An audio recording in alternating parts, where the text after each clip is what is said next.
Ito na ba yung part na sasabihin mo sa akin, Bes? Magpapaliwanag ako? Bes, sorry. Sorry saan?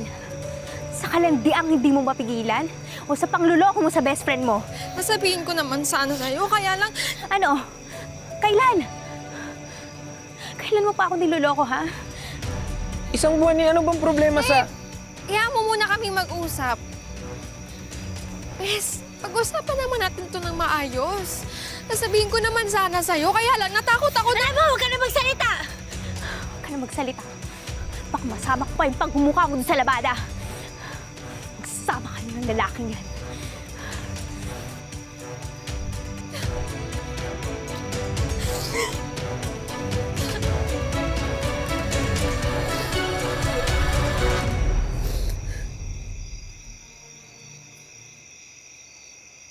Ano, RV?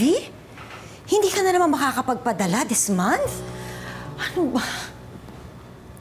Enrollment na ni Megan sa susunod na buwan, hindi pwede yan. Kaya nga naghahanap na agad ako ng trabaho. Hindi ko naman kasalanang nagsara yung kumpanya ko. 2 buwan ka nang naghahanap ng trabaho. Baka naman mamaya, ini-enjoy mo na yung buhay mo na ganyan. Habang kami dito ng anak mo, said na said na. RV, ubos na lahat ng savings ko. Lahat ng alahas ko na benta ko na. Hindi ko na alam kung anong klase pang pagpapanggap ang gagawin ko para lang hindi mahalata ng mga kapitbahay natin na walang-wala na tayo. Lahat ng suot kong alahas, peke! Eh ako bang nagsabing magpanggap kang mapera pa rin tayo? Yan ang problema sa'yo eh. Inuuna mo ang forma O kesa... anong gusto mong gawin ko? Ipangalandakan ko na walang-wala na tayo, ganun ba? RV, ayusin mo yung sarili mo, ha? Baka naman gumagaya ka sa asawa ni Cora. Sinasabi ko sa'yo ngayon pa lang, ha? Hindi yan uubra sa akin. Mare? Halika.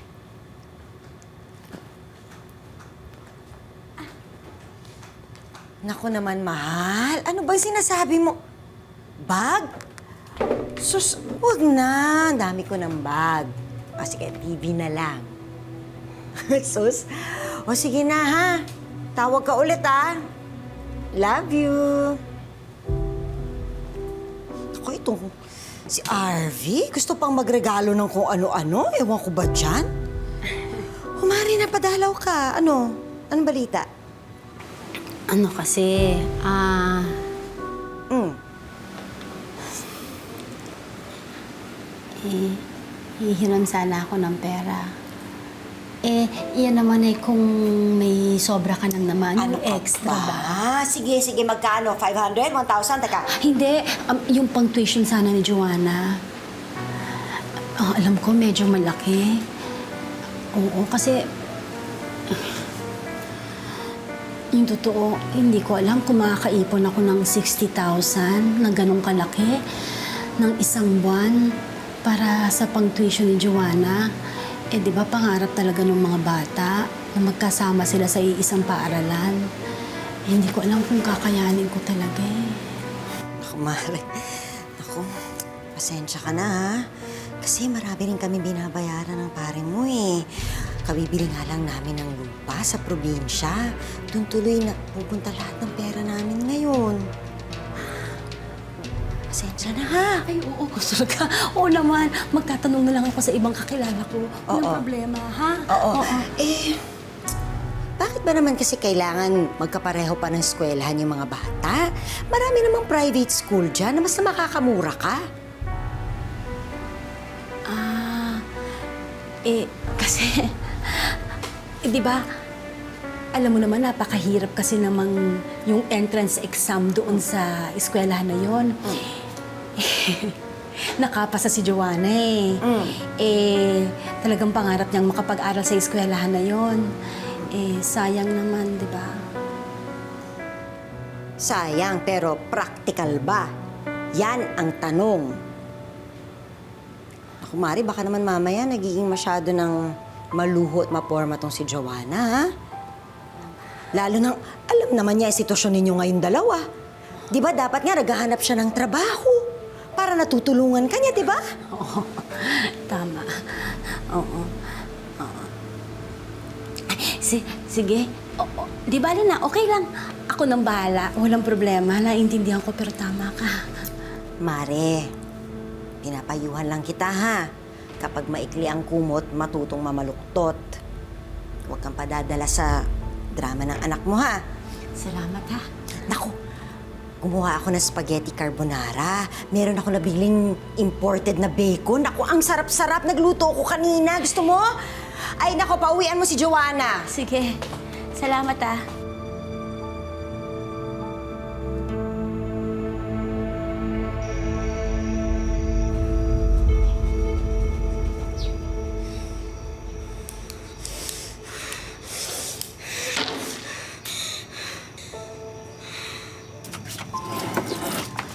Anak!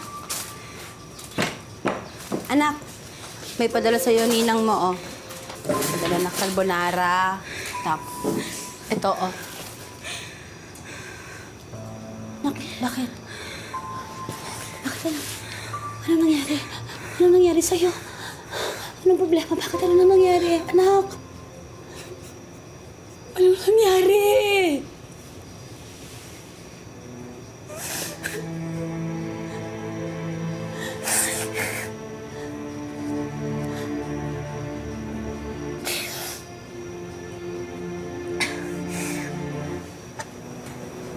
Nay, ano po bang dapat gawin kapag nalaman mo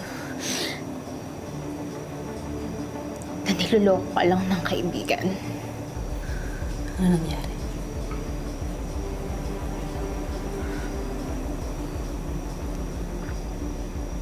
Nalaman ko po kasi na niloloko lang niya ako. Isang buwan na pala sila ni Adrian. Ang nakaramdam ng pang-aapi, hahanap at hahanap ng makakakampi. Kaya ayun, dala na rin ng galit ni Cora ay naikuwento niya sa iba ang ginawa ni Chari sa kanya. At tila virus na kumalat ang chismis hanggang makarating na mismo kay Chari.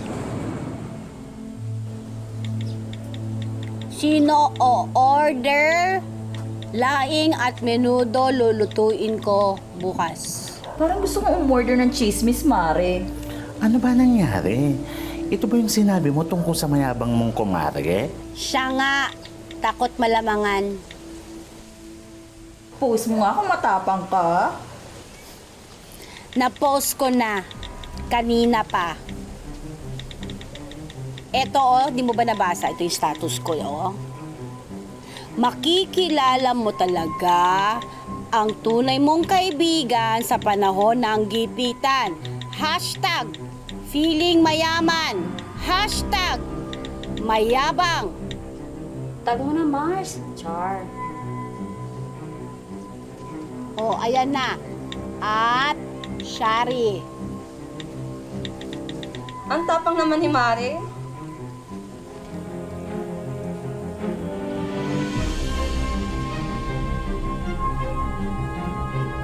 Hoy, Cora! Anong pinagkakalat mo sa post mo, ha? Ha? Ano yung mga pinagkakalat mo sa post mo, ha? Hoy! Bakit mo pinagdidiskitahan tong balde ko? Ha? Talaga bang galit ka sa kapwa mo, plastic? Grabe ka. Matapos lang lahat ng ginawa ko para sa'yo?